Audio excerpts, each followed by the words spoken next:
नमस्कार. गरजा रायगड सात संवाद या वृत्तवाहिनीत आपलं स्वागत आहे. तर चला पाहूया आजच्या ताज्या घडामोडी.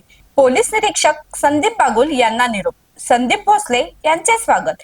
पेण पोलीस ठाण्याचे पोलीस निरीक्षक संदीप बागुल यांची कालमर्यादेनुसार महाड ग्रामीण पोलीस ठाण्यात बदली झाली असून त्यांच्या जागी महाड पोलीस ठाण्यातून पोलीस निरीक्षक संदीप भोसले यांची पेण पोलीस ठाण्यात नियुक्ती करण्यात आली आहे. या निमित्ताने पेण पोलीस ठाण्याच्या सभागृहात निरोप व स्वागत समारंभाचे आयोजन करण्यात आले होते.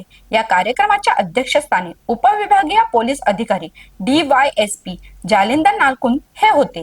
कार्यक्रमात पत्रकार, सामाजिक कार्यकर्ते, पोलीस पाटील, शांतता समितीचे सदस्य तसेच पोलीस कर्मचारी यांनी आपले मनोगत व्यक्त केले.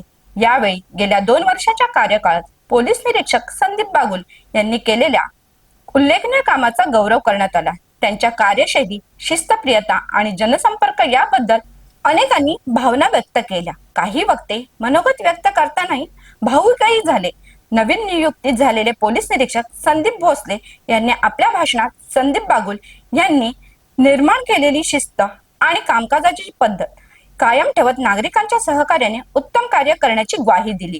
तर निरोप समारंभात बोलताना संदीप बागुल यांनी आपल्या कार्यकाळात पोलीस कर्मचारी, पत्रकार, शांतता समिती सदस्य, पोलीस पाटील आणि नागरिकांनी दिलेल्या सहकार्याबद्दल कृतज्ञता व्यक्त केली. भविष्यात पुन्हा पेणमध्ये काम करण्याची संधी मिळाल्यास आनंदाने ते स्वीकारेन असेही त्यांनी सांगितले. अध्यक्षीय समारोपात DYSP जालिंदर नालकुन यांनी जाणारे पोलीस निरीक्षक संदीप बागुल आणि नव्याने रुजू झालेले पोलीस निरीक्षक संदीप भोसले या दोघांनाही पुढील कारकिर्दीसाठी शुभेच्छा दिल्या. या कार्यक्रमाला मोठ्या संख्येने पोलीस कर्मचारी, शांतता समिती सदस्य, पोलीस पाटील, पत्रकार आणि विविध क्षेत्रातील मान्यवर उपस्थित होते. तर अशाच अनेक ताज्या घडामोडी पाहण्यासाठी गरजा रायगड सात संवाद या वृत्तवाहिनीला सबस्क्राईब करून बेल आयकॉनवरती क्लिक करा. धन्यवाद.